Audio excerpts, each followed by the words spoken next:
Welcome to Transformative Principal. I am here live for this episode at the CAST UDL Con International Conference.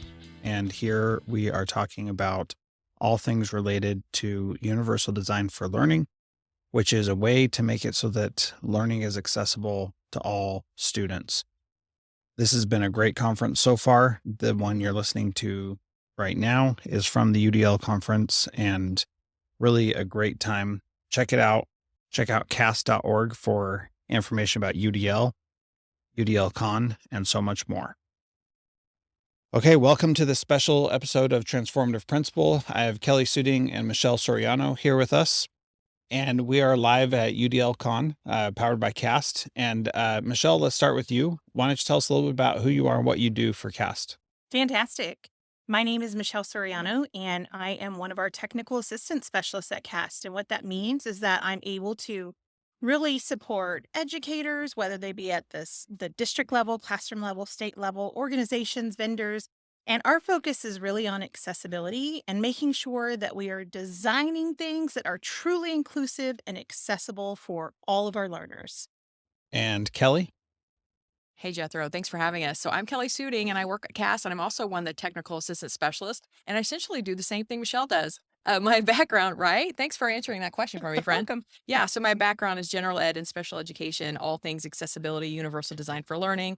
My supports were for students with autism and learning disabilities. So coming into CAST and really working on accessibility, supporting students and teachers, ensuring that access, equitable access for all is so important to us. So love our job so much. Yeah. So tell me more about what technical assistance is. What does that mean? Like literally, what does that mean? How does that look on a day-to-day basis? That's a great question. So within technical assistance at CAST, we help, like making sure supporting educators and making their content accessible for all.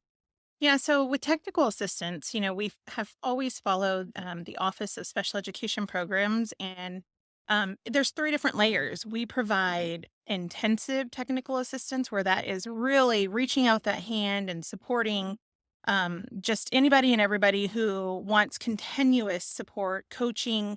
There's targeted, where it's like-minded groups who come together and share ideas and really bust through barriers together. And there's what we call the universal supports, and those are supports that we create and are available to anybody and everybody. And so doesn't matter what layer we are, really facilitating. It's all about that support, right? It's all about that support. Giving them the You have a song for resources, that? the tools. We sing the rest of that out? Yeah, there's It's all all about about support. About Support. support. About Oh, yeah. Sorry. So it's all about giving them those supports to where they have what they need to serve all students. Yeah, Okay. so it's about content creation and disseminating that. So like lots of webinars. We have our own podcast, the Accessible Learning Podcast, that we launch once a month. And we have something that's called an AIM Cafe, where educators from all over the world come in and we talk about different topics, all surrounding universal design for learning and accessibility. Yeah. Very good. And a great podcast also that I've listened to. And you guys are the ones that do that? Well, it's a collective effort. Okay.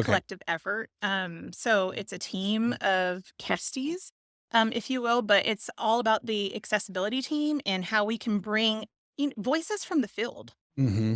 Yeah. And when I was talking with Lindsay, the CEO of CAST, for those of you who are listening who may not have heard that yet, she talked about how those stories are so important for the future of CAST and being able to share those stories. What would you add to that? Oh, absolutely. We are all about storytelling and Mhm. really focusing on the why. I think if we ever lose that, then that's a real problem. So when we're doing technical assistance supporting states and districts and, even talking with students, we really come back to the why because that's what drives us all, our why.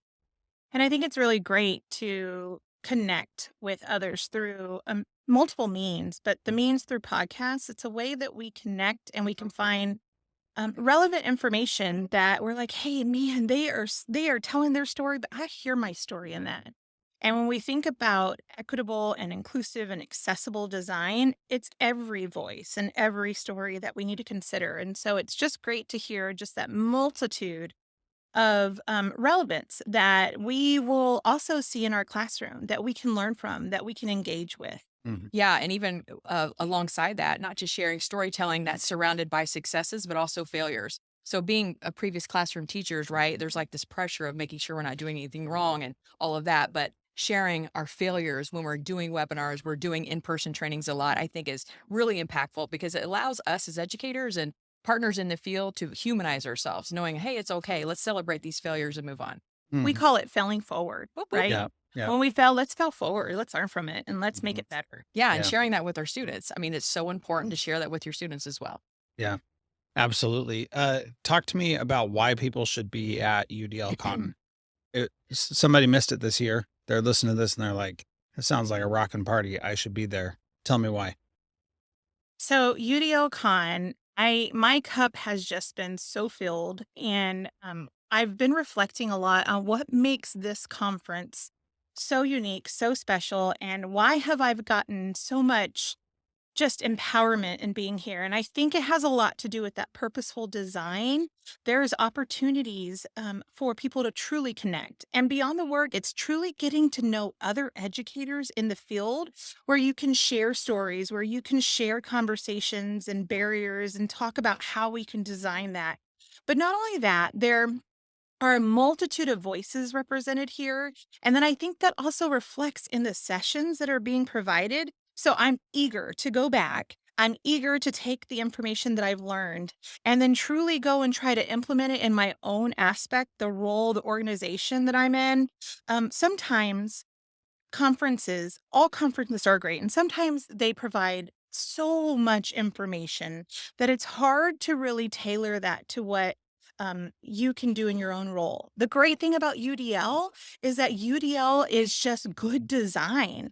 And it doesn't matter if we're talking learning environments or if we're talking driving through a fast food restaurant, right? Universal design for learning is how do we be proactive in our design and what we're looking for accomplishing, and how can we design that using the resources that we have here and the conversations and the connections to make it better. So if you missed it, that's okay. Don't worry. There's lots of information on the website, but y'all, join us next year because I will be here. I can't wait. I can't wait to learn more about the universal design for learning, the stories, the impacts that it has had. It's homey. If I can, it just feels like home. Yeah. And there's also like the aspect of the Joy Lab. So it's just a space for educators, attendees to go in there and just kind of debrief. And there's like clay and fidgets and all in there. And I hadn't been in there yet. And someone said, you need to go check out the Joy Lab. So I finally had time. And I went in there. And as soon as I walked in, an educator was sitting there. He's special education. He works with students who needs more intensive supports. And he said, hey, do you know anything about role playing? I was like, oh, I do improv classes. Is it something like that? And he's like, well, I'm really thinking about doing Dungeons and Dragons and how I can implement that in the classroom. I was like, oh my gosh, so cool. And then he started talking about different ways, sensory needs that his students had. And then I was like pulling out my back pocket, like, oh, I've tried this. I've used carpet squares. I go to the hardware store and get carpet squares and, and have my students with bare feet so they can rub their feet. So we were in there for like 20 minutes, unexpectedly, both sharing things that we could walk away super excited about and immediate implementation. So a lot of conferences don't have that element where you truly do connect on a way where you leave and you feel like you're friends. You feel like you're friends. And that Joy Lab, hey friends, I know this is cliche, but it brought me joy. It brought you Michelle, joy. it brought me so much It joy. brought you joy. One thing I would add to that, in addition to everything that Kelly and I both just said, it's about truly seeing people walk the walk and talk the talk, right? So as people are having conversations about how do you universally design something, you go into a room where it's universally designed. You get to see a space that's universally designed. Our menu of food, y'all, food is important, okay? It is universally designed. So it's just a great way to capture it, to be able to walk away with that knowledge. Yeah, and I'm going to keep going, friend. And so talking about intentionally designing, there's a huge difference between entertainment and engagement, especially when it comes to our students, right? We can entertain, but are you actually engaged? And I think at this conference, I have truly felt both. I feel entertained in a way that I'm so engaged that I'm feeling like it's almost like play through learning, like actively participating. I'm not like a passive attendee. I'm like an active participant. Even though I'm at CAS, I have felt so active in conversations and sessions where I'm really stoked. And I hope that if you've not come to UDL Con, next year you come and you're able to have that professional learning experience as well. Yeah. For sure. Amen to all of that. And I love the CAST slogan of "Until Learning Has No Limits." And that is how I felt here, that there's so many opportunities for so many people to participate.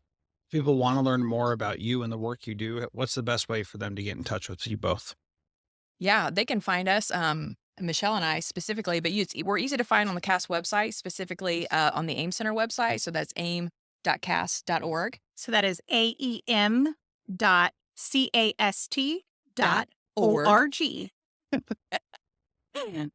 Very good. Thank you both for being here. This was great. Appreciate your time and all that you do to help people move things forward. Thanks Thank so you much so for much. having us. We appreciate you.